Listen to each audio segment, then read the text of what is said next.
Well, there were two bomb explosions that took place near a ceremony for the 4th anniversary of the murder of General Soleimani, who was murdered by the Americans in Iraq. He was the commander who led the fight against ISIS in Iraq and Syria.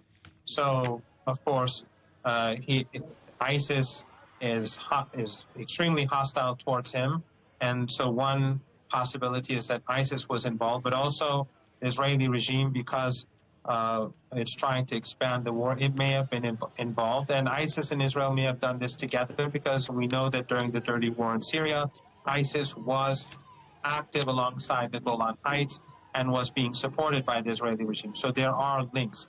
So at the moment, there are different scenarios. We don't know what happened. Clearly too early to say who was behind it, but what might whoever did this have been hoping to achieve? Well, if it was the Israeli regime, it could be to expand the war. Netanyahu is desperate to continue the war, because if the war does come to an end, he will be put on trial for corruption charges, but also people will attack him for this historic defeat, military defeat in Gaza. So the assassinations that we saw yesterday in Beirut and the killing of the Iranian general in Syria last week, alongside this, could possibly be an attempt to expand the war. On the other hand, it could be an attempt by Netanyahu to tell the public that, look, I've killed senior figures in Iran, I've punished Iran, I've killed senior figures in Hamas, I've leveled Gaza, I've carried out a genocide, I won, and that would perhaps help him with his political survival. There are different scenarios, there are different theories, but later on, I'm sure we'll find out what's happened. So this attack has targeted an event marking the anniversary of the death of Iranian General Qasem Soleimani. What do you think is the significance of the timing of this?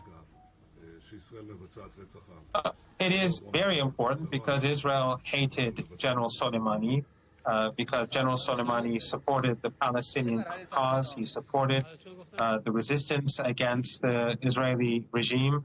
But also ISIS hated General Soleimani, because when NATO was supporting extremist groups in Syria, including ISIS, the Iranian general was deeply involved in pushing them back.